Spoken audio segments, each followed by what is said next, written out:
Guys, good to see you again. Thank you so much for watching. Today we are continuing our discussion on the phenomena or the phenomena of the history of the soul and spirit. And I believe this will be the last video in this section. Let me see. Yes, it will. Yes, it will be. So in this video, we are going to be getting into the symbolism of spirit or the spirit. And without further ado, let's get into it. From our deliberations in the preceding sections, it should be clear that the term symbol, quote unquote symbol, circumscribes and expresses eo ipso a psychic configuration. The symbol is not merely a form of representation, but also a form of expression or manifestation of the psyche, and the psyche is by nature polar and ambivalent. When we now turn to the history of the phenomenon of spirit, it will not be surprising that we must here too speak of symbolism, since what has been traditionally defined as spirit is primarily a psychic phenomenon. In our conclusions about the numinosum and mana, we have found that there was originally neither a concept of spirit nor one of soul. The numinous, mana-laden conceptions gradually gave way, not to the soul or the spirit, but to souls and spirits. Thereafter, the gradual cleavage of the concept of soul became evident in the expressions of ambivalence of the life and the death souls. Now remember, though, when we have ambivalence like that, as this section hopefully has made clear, now we're dealing with psychic phenomena, so there's going to be some problems. From the death soul, there is a fragile conceptual link to the spirits of the dead.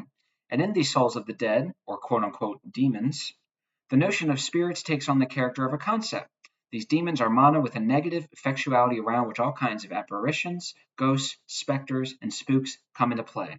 So from the death soul, there's a fragile conceptual link to the spirits of the dead. And in the souls of the dead, we have demons. So we're seeing demons or these negative death soul spirits take on a form, a physical form. I was going to say human, but not really. But now things are taking on the character of a concept. Interesting. Yet the concept has also its positive aspects, such as the tutelary spirit or angel, which, from a psychological standpoint, is nothing more than the outward projection of the individual's inner sense of security.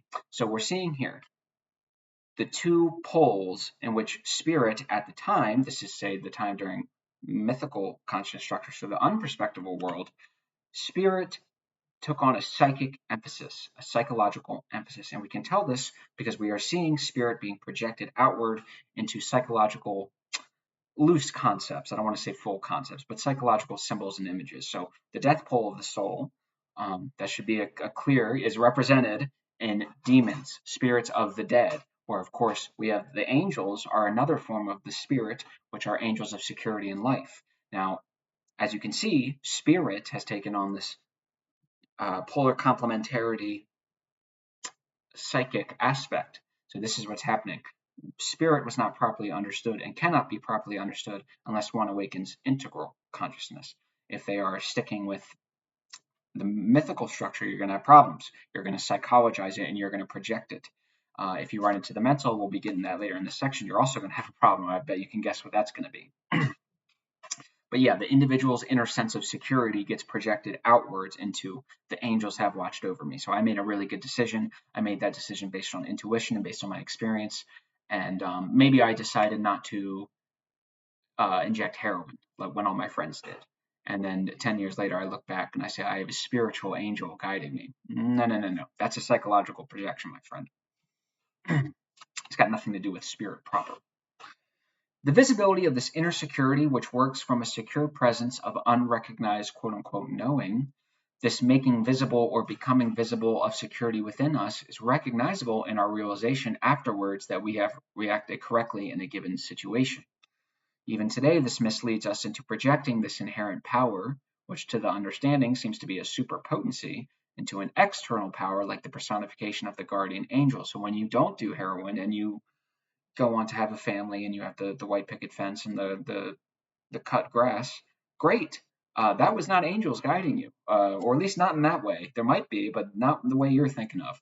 That's inner strength. That's inner security. And that should empower you to be like, no, I've got this. I have to pull on from me, from myself, not just my ability to think rationally. Not only did this unrecognized power occasion early man's belief in ghost-like entities, very important, but also the propensity of certain objects for mana, which were then embodied as elemental spirits. These include noises charged with mana which, as parapsychological research has demonstrated, do not necessarily have their so-called causes in physical events. There is more truth in a statement of Otto Weininger than would be readily conceded by contemporary materialists or psychologists. The rapping noises in the room are an inner shattering buried in the unconscious. So we're seeing how certain sounds have monolatent. Why? Because spirit has been projected psychologically. So now we're getting the weird ghost parapsychological stuff. Spirit has been interpreted and projected psychologically, and has taken form, whether it's demons, whether it's angels, whether it's something. It is doing that. We can here emphasize that in the case of these quote unquote spirits, we are dealing with psychic potencies that are actually able to manifest themselves in persons having a strong psychic predisposition. And for anyone who reflects for a moment, this fact explains a whole series of so-called quote unquote occult phenomena. So no, they are not actual spirits or angels. That isn't to say those don't exist. It's just whatever you're projecting out there, that's not it. So that's just psychic potency that upsurges and is externalized and projected on people with a particular psychic predisposition.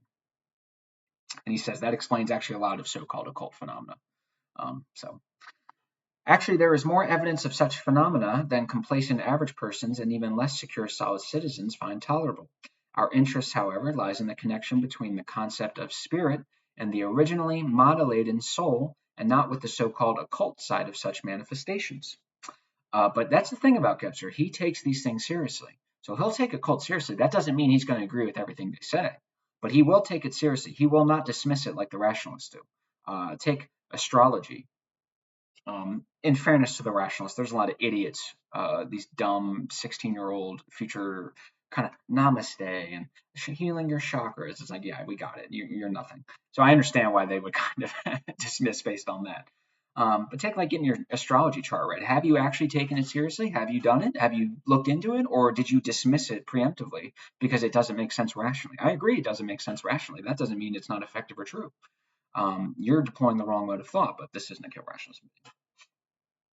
Until well into the Middle Ages, the phenomena called spirit was for the most part nothing other than the mana-charged psyche. So very, very, very, very, very interesting. I'm going to repeat for emphasis. Until well into the Middle Ages, the phenomena called spirit was for the most part nothing other than the mana-charged psyche. So spirit is just the psyche and all of its powers and all of its ability to force and energies and all that stuff, projecting that outward. That's all it is. But Gebser does believe in the spiritual. We have good reason, therefore, to maintain that wherever we can find ambivalent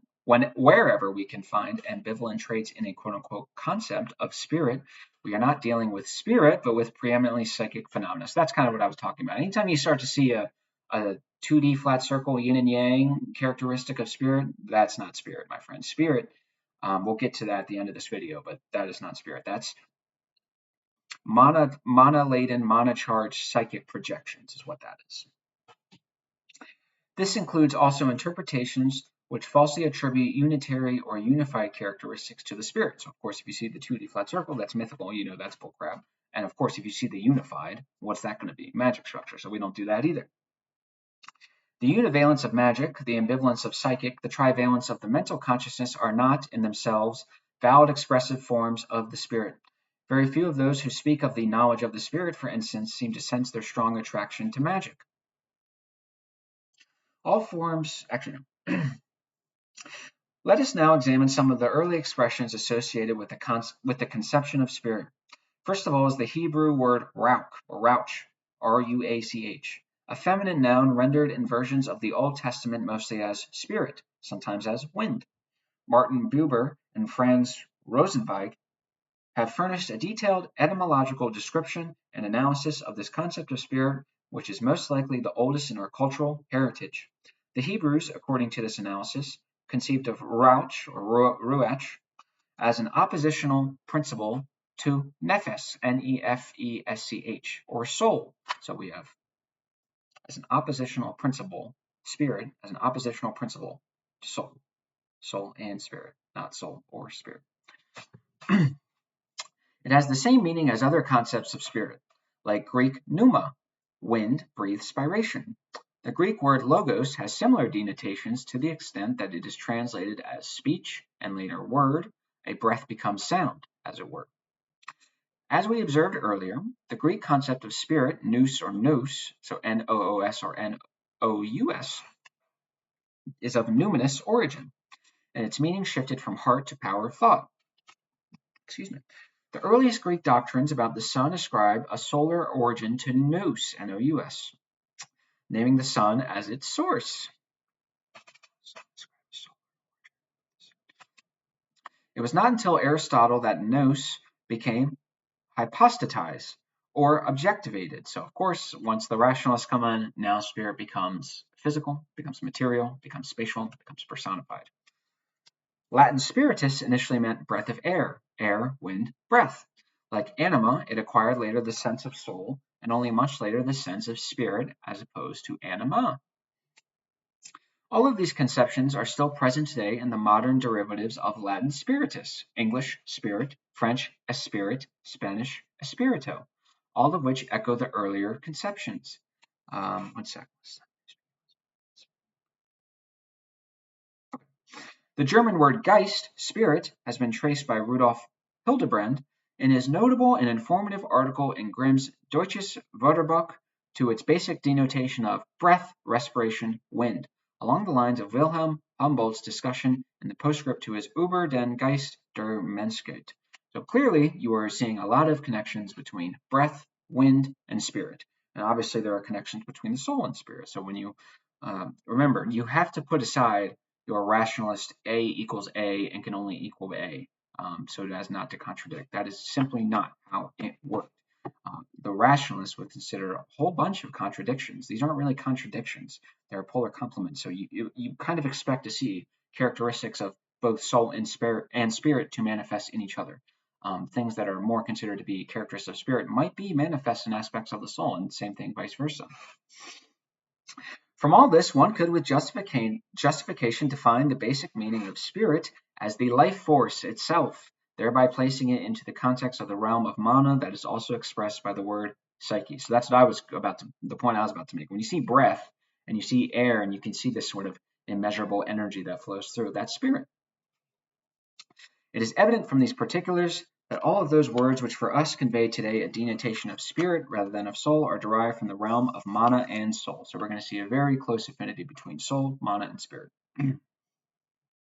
Originally, there was no distinction between the content of the words soul and spirit. Their meanings were identical. A definite distinction began only with the inception of mental thinking in Greece with Anaxagoras and Parmenides.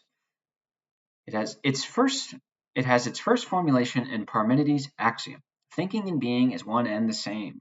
Thus, the character of spirit was ascribed to the most recently acquired and hence highest capability of man, and this capability is thinking, knowing, or nous. So this idea that thought is soul, thought is being, that is rational stuff. Of course, how could it not be?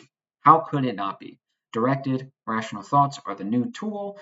It's an efficient new structure. It's not going to be demons and angels. That was the old structure, and that doesn't make sense to the rational structure. What is key to the rational? Thought, not the heart, but the mind. So, of course, thinking and being are going to be elevated and privileged in their importance to the world and all of metaphysics. It is, as we know, a capability of the soul, the most exalted capacity of the soul in the mental structure, which, in the course of the further awakening of consciousness, becomes more and more emancipated, that is to say, thought. It is therefore not surprising that ultimately the ratio and even the intellect come to be addressed as spirit, as for instance by Klages, K-L-A-G-E-S. Nor is it surprising that philosophical and religious, notably Christian, speculation projects this new capacity into the cosmos, or finds it reflected by the cosmos, or believes that it has actually rediscovered there a potency corresponding to this new capability in man. We refer to the birth of the Pneuma Hagion, the Holy Spirit of the New Testament, whose psychic conditionality we spoke of earlier. The mens divina, the spiritus sacer, and the animus divinus, or divine world spirit of Cicero, derive not only from Seneca but also from the Church Fathers, particularly Augustine, The mens divina, the spiritus sacer, and the animus divinus, or divine world spirit of Cicero, derived not only from Seneca but also from the church fathers, particularly Augustine, correspond to a great extent to this idea of spirit. So once you start to get the ancient Greeks, once you start to get the Renaissance, all of a sudden spirit starts to become, it takes human form or it takes the form of thought. It becomes thought. It is thought.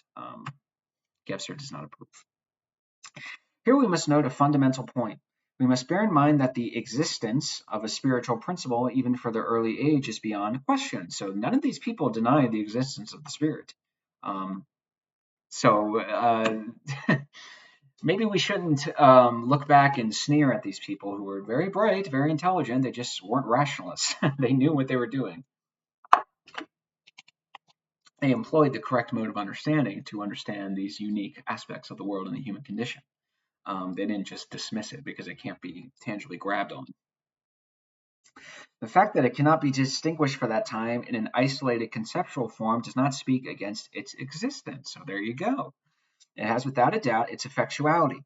Indeed, it seeks to find expression in its own form of symbolic and imagistic language, which as a result of the fusion with nature by magic man is first expressed as idolatry and later in the mythologies of the sun. For there is a very early tendency of the symbolism of the phenomenon of spirit to unfold from the rest, an indication of the first readying of a mutation of consciousness. And this illustrates its unique position, one which is for the most part still effective today, despite all attempts to hypostasize it. The symbolism unique to the spirit is at first glance identical to that which we have observed for the soul. Again, it's at first glance identical. A does not equal just A and only A. A can be A, B, C, D, E, F, G all at once. It actually got a little confusing for me, even with the understanding of A doesn't equal A, even what I just said, even with that understanding. I was like, how could they even? But then I was like, nah, they got it. And then I got it after a while. Although the water symbolism is similar, the symbolism as a whole differs by a preponderance of symbols for fire and light. So we're going to see similarities of water, which we covered in the last couple of videos. That's soul symbolism, but it's also going to be with spirit. But fire and light is also going to be a big part of spirit symbolism. For all my Cormac McCarthy bros out there, carry the fire. That's what I think he's talking about. The major distinction, however, is that the spirit is not exclusively depicted in a feminine form like the soul, but notably in the case of the Holy Spirit is predominantly masculine. Because of this, it can be looked upon as the other pole of the soul. So we have the feminine soul and the masculine spirit. These are polar correspondents, polar complements.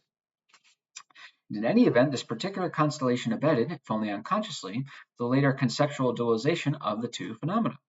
The inexhaustibility of the question of spirit, analogous to that of soul, and the persistent endeavors over the past 2.5 millennia to resolve this problem, which was viewed as the preeminent problem of thought, are two indications of the enormity of our task.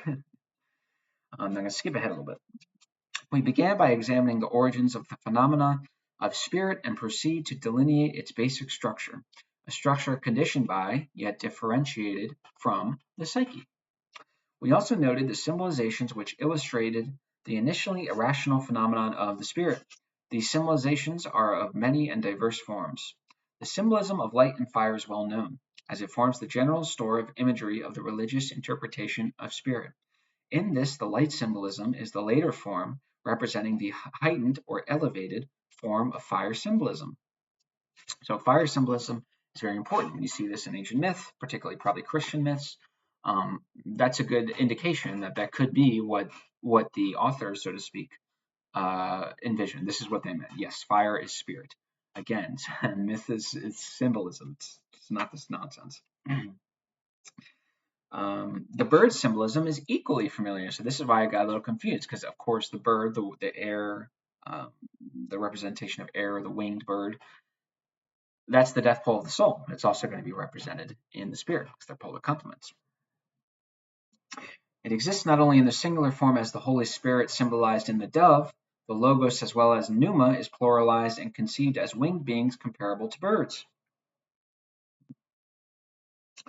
The masculine aspect of spirit comes about via the identification of the spirit with God, which in turn goes back to its identification with the sun.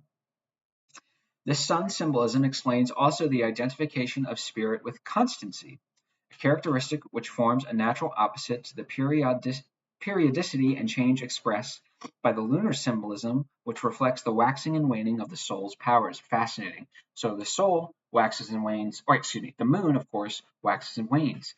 You know what else waxes and wanes? The soul. What is that to say? It waxes and wanes between the two poles, between life pole and death pole. So the moon, as we already discussed, has been associated with the soul. Now we're going to see how the soul expressed by the moon directly polar complements the sun. Now, of course, as I just said, the moon waxes and wanes. The sun is a constant source of energy, a constant source of life. It is that polar complement to the waxing and waning, and it is feminine. So you can see very clearly how the moon and the sun are polar complements. Next time you look at the moon, I want you to think of that. I don't want you to think, oh, it's just some big rock and science told me this. No, think of it that way. And here's another creation of polar complementarity, but you can see how it works. What would be considered contradictions are not. They're considered two halves of a whole. So we have opposites, but they are not dualistic. We have feminine moon, masculine sun. The moon waxes and wanes. The sun is constant, constant source of energy and light. These complement each other. They circumscribe the 2D circle and holistically work together. Here's another fascinating connection.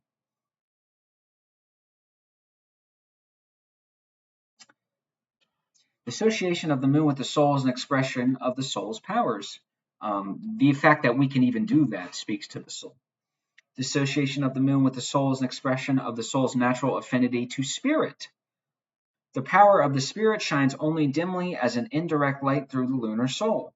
This lunar soul, then, is not just the mirror of Narcissus or awakening man, it is also the mirror of the spirit as symbolized by the sun.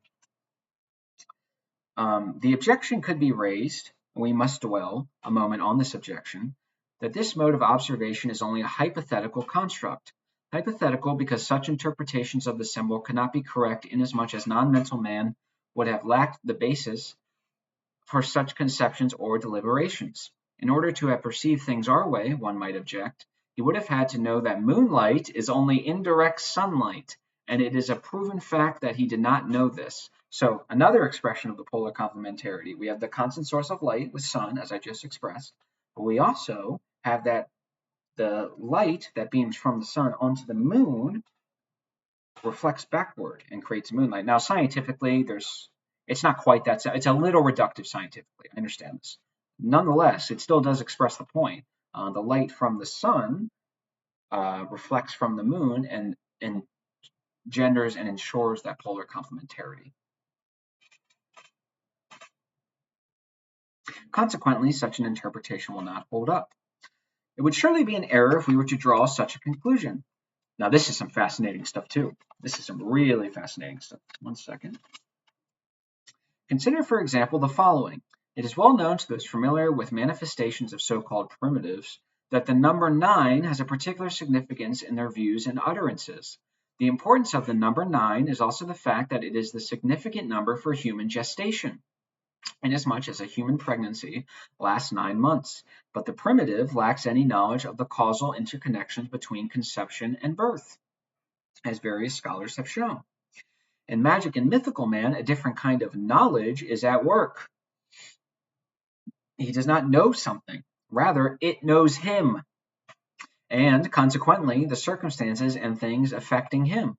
In psychological terms, remembering that they do not fully encompass this context, it is not he, but the id, i.e., the it, Freud, the unconscious in him that knows. So you have to remember, millions of years ago, before this mutations in consciousness emerged, we were completely subsumed in the subconscious of nature, which is to say that subconscious, all that could be known about nature knew us.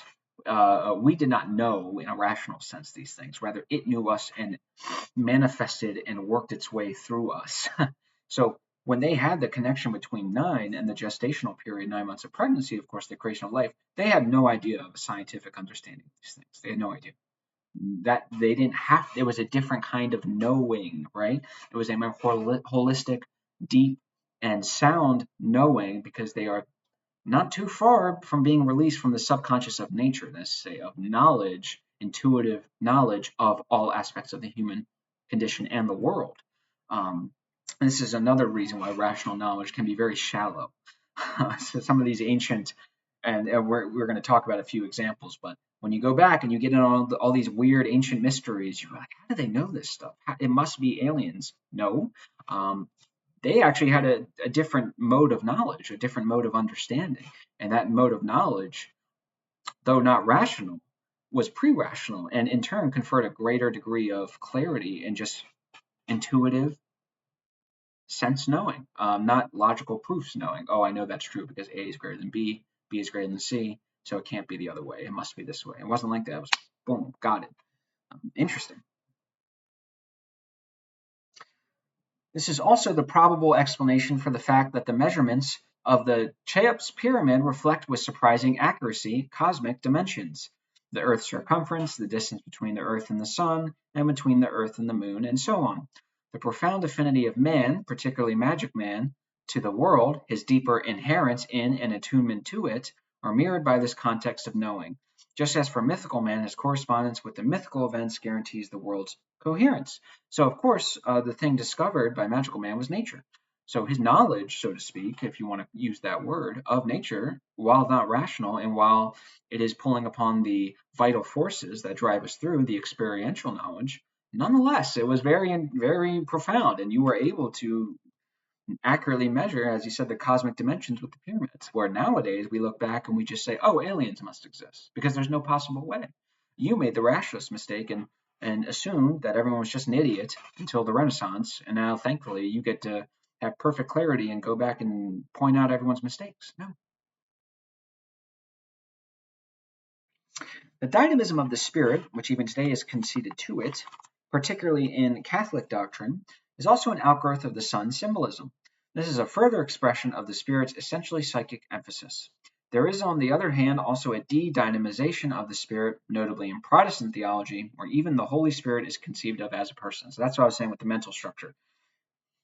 And you could tell Protestant really was like Christianity turning rationalist. Everything was about the individual. Of course, we saw the connections there, the strong subject. Things were a lot more logical. And the Holy Spirit started to become personified, and you saw the Trinity, right? You're seeing all these things. So interesting stuff. I'm not a Christian, so I can't really speak too much on it. Translated into macrocosmic terms, this rigidification is a reflection of the rigidification and fixation of thought in a conceptualized ratio. An entirely different standpoint exists within the demonstration by C.G. Jung, that of course is Carl Jung, that from a psychological standpoint, the spirit manifests itself in psychic events as an archetypal image of the father, of course masculine. So Jung says, no, that's nonsense. Spirit manifests as a patriarchal masculine entity, in this case archetype. Archetypal image of the father, the wise man, and similar aspectuations. We would tend to perceive this less as a manifestation than as a reflection or speculatio animi, where Jung is entitled on the basis of his experience to place primary emphasis on this manifestational form. We must point to the opposite conceptual sphere, which is more widespread than commonly supposed. We refer to water symbolism in its feminine form, both of which appear primarily in the Holy Spirit. And even Christian theology does not acknowledge a purely spiritual manifestation of the Holy Spirit.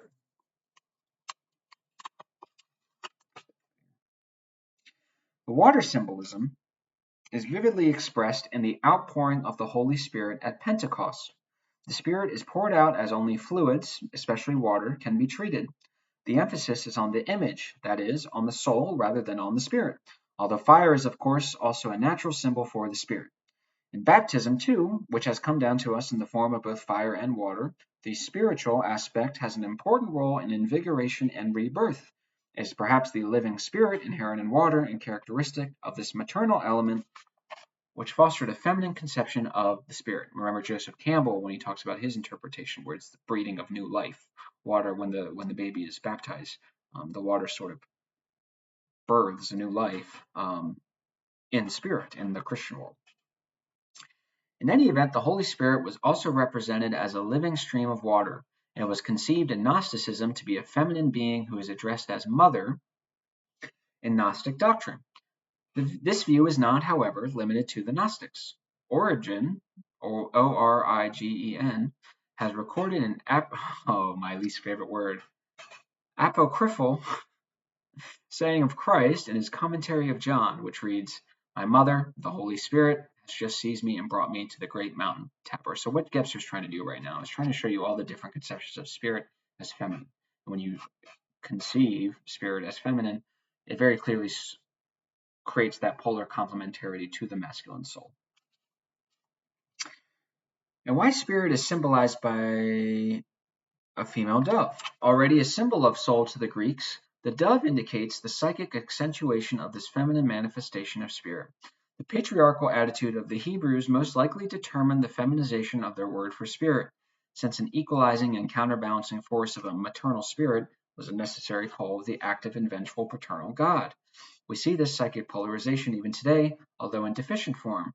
The overly patriarchal, authoritarian European experiences a compensatory obsession and seizure by the spirit of materialism. I mentioned this online once and I got absolutely ripped for it. I had some rationalist, it was Carl Benjamin, he was complaining about materialism being a problem. He is a rationalist, which means he has overemphasized the right side, which is to say the masculine side, the paternal side, patriarchy. So when you do that, you will see patriarchy and its little sister matriarchy or maternal matriarchy, mater, M-A-T-E-R, this the root derivation of all these words, and materialism. Apparently, these geniuses who seriously walk around as if they're God's gift to political philosophy can't understand this basic concept. I had one moron say, materialism doesn't derive from matter, M-A-T-E-R, but it derives from materia. This is what the rationalists give you. Materia derives from matter. You cannot spell materia without matter. What a moron. I mean, unbelievable. So just a warning, when you start giving this stuff, no matter how correct and how reasonable it is, the rationalists, you have to understand, they have their own psychic problems and they will not. One of the guys said, well, what's the connection between maternal and paternal? I can't do it with these guys. These guys are morons. These guys are idiots. There is a further criteria. Actually, do I want to read these? Actually, no, I don't. It must be emphasized that we have in no way endeavored to provide a new definition of spirit on these few pages. Our concern is rather with clarifying the source of its psychic emphasis, or at least its psychic conditionality, via the medium of its symbolism. All symbolism is inevitably conditioned by the psyche. And with respect to the phenomenon of spirit, though not the spiritual, we can observe that the divine spirit moved over the face of the waters, and was therefore not symbolically identified with the water, but was above or beyond such equating. It is today of particular urgency that we recognize this distinction, for the psychic component still attached to the phenomenon of spirit, though again not to the originary principle of the spiritual, is still effective today, even though mostly unnoticed, and pervades the definitions, hypostases, abstractions, and absolute pronouncements pertaining to spirit. So the problem with all our modern conceptions of spirit is they are either created or conditioned by the psyche, and in doing so, you have deployed the wrong conscious structure for the wrong problem, just like the rationalists do. But this time, you've deployed the mythical structure in a way where you should not have done it. Do not do that. We'll get to the integral. The psychic aspect is clearly visible when we consider the source of the concept. That's another thing with the rationalists do. When they try to tell you, when you argue ideas, there's this bad tendency to think that this abstract, neutral world of thought, this domain, this invisible domain of thought, where I close my eyes and I think the whole is greater than the part's less than the whole. Yes, that space, that mental space, that is not the only thing that exists. That's a big point where I try to get you out of there and say, hey, there's a world out here you need to take into account. You need to take into the deficiencies of nature and human nature into your countenance, because those don't really show up here. This is a limited spot. What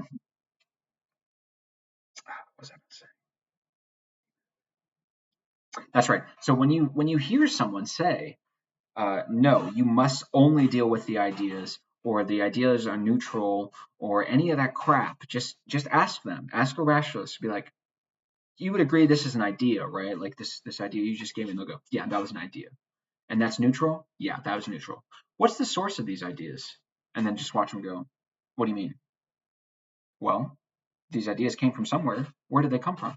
And they'll go, well, I thought them. And I said, well, what are you? And they go, humans. I'm a human being. And I said, that's right. And would you agree that a human being has a psyche or soul and has all these emotions and irrationality? And so perhaps when we get too lost in the abstract, these emotions and irrational aspects wiggle their way back in and they start to affect our ability to ratio up here. This is not neutral. Heidegger understood this. Nietzsche understood this. Just keep that in mind. This isn't to say you should never deal with people's ideas, but there is a balancing game because you don't want to go too far, because if you do that, then you just dismiss people's ideas based on their psyche, and then what do we get? We get nothing. We can't even talk because I made a judgment on your psyche, so now I'm not going to talk to your ideas. Don't do that, but also don't pretend like the rationalists do that when they deduce all these truths in this neutral mode of thought, they are false. It is not a neutral mode of thought. It just is. And its continuing force right down to our days, evident when we recall the closing words of Faust.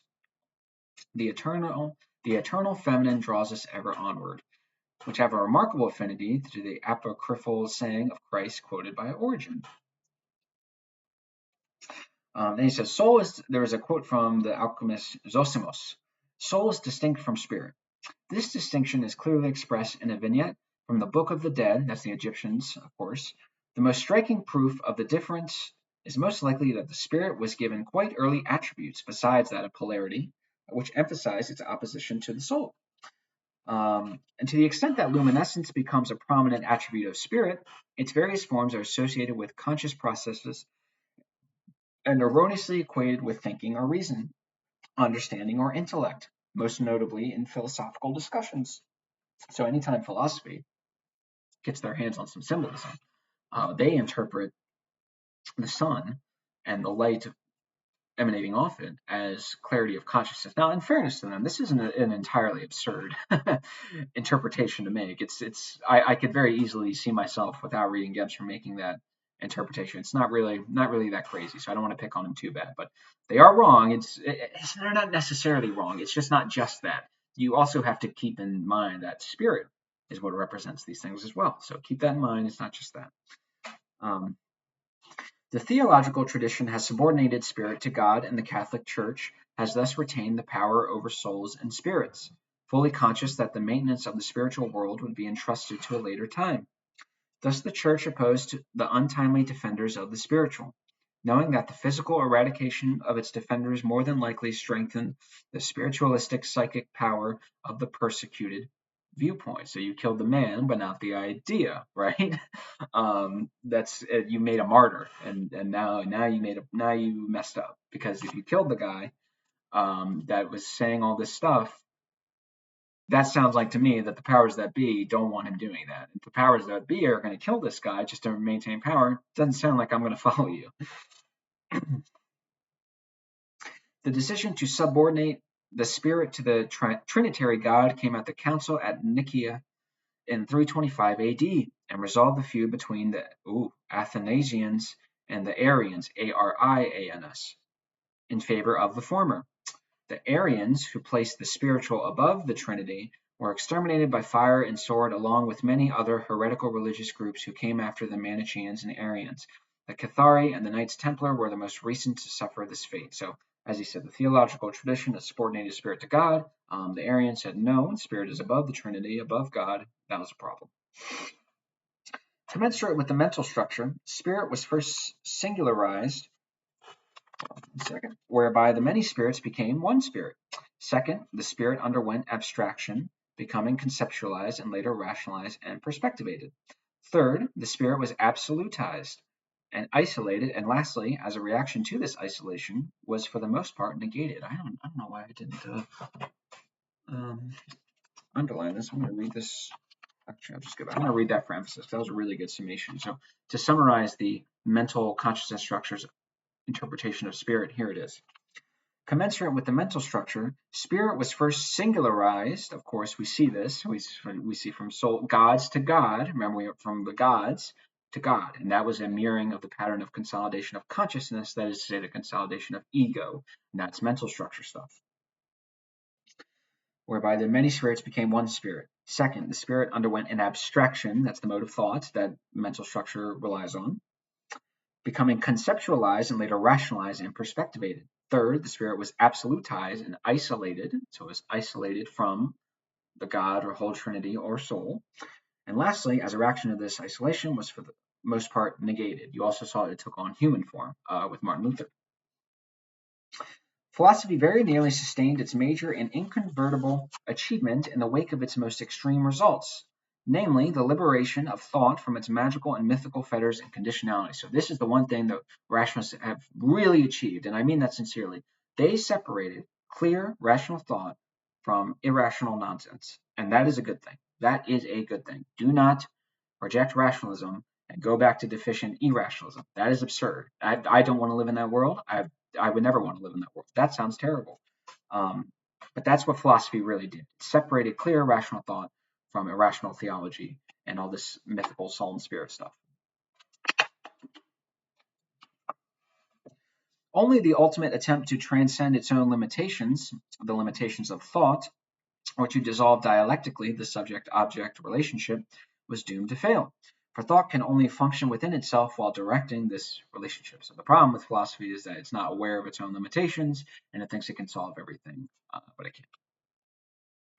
The recently postulated pure act of thought, which is already prefigured in Plato's Dianonia, Dianoia, pure thought, is death-oriented and coincides remarkably in its consequences with the psychistic and anti-spiritual teachings of the vitalists. So now we're coming to the last paragraph. I really hope that Gebser actually tells us what spirit is, because so far I'm a little confused. What is spirit, guys? Do you guys have any guesses? Let's see. He says, if spirits were a manifestation form of the spiritual, spirit is at best its refined or clarified manifestation. And if spirits are psychic projections, the spirit is a mental, that is, a thought projection, although illuminated by the spiritual like all projections and manifestations. The spiritual, having appeared in the form of idols in the magic sphere, in polar form in the psychic, and in trinitary form in the mental, well, possibly, indeed probably, luminescent man in the world if we consider that the mental structure, now in its deficient phase, has attained the limits of its own possibilities. This opens up the possibility of a mutation, and as a consequence of an actual and real mutation, the spiritual will not be approached in unitary, polar, or dualistic trinitary form, but can be truly perceived as the energy which affects itself transparently and diaphanously throughout the whole. Repeat for emphasis. But can be truly perceived as the energy which effects itself transparently and diaphanously throughout the whole. So it is an energy that, like he just said, affects itself transparently, diaphanously, the ability to see through the structures and see through the artificial projections and see the core that has always been there, but has been blocked or refrained from actual seeing in truth because of all these consciousness structures and all this evolution. So it's the energy that allows you to render the world diaphanously and in turn becomes transparent in the manifestation of diaphanous objects, energies, forces, whatever you want to say. But spirit is energy. That's the key point. Apologize for that last little sentence. It wasn't the most well articulated. I apologize. So that will be all for this section. Thank God. I mean, as much as I love this stuff, this was a long section. Next section, next video, we will be the previous forms of realization and thought. Now, don't get too excited because we don't get too into it. We are going to get into some. We're going to be outlining some concepts and some stuff like that. The rest of the book is going to be more outlines. I know it sounds kind of weird, but I think this is the last section in part one, and then we get into part two. So we'll get into integral structure proper. We're going to have to outline some new concepts because, of course, mental structure is dead, so we're not going to enslave ourselves to their limited mode of thought, their limited way of doing things. Not happening. I love you guys. You guys are the best. I hope you guys learned something. I hope you guys have a new appreciation for soul and spirit, for mythology, for symbolism, and what these things do. Now, don't be, by the way, so of course we talked about spirit in the last paragraph, and they really only dedicated like one sentence, like a half a sentence to it. We're going to be talking about this more in the second part of the book. I'm trying to read as much as I can of Gebser. I've been very busy recently, so unfortunately I haven't had the time. But I cannot see how you could not read part two. Part two, it's really not even part two. It's part one. It's you have to read part two. You won't get it entirely unless you read part two. So we'll be there for the long haul, and I love you guys. I will see you soon, and you guys are the best. Thank you guys.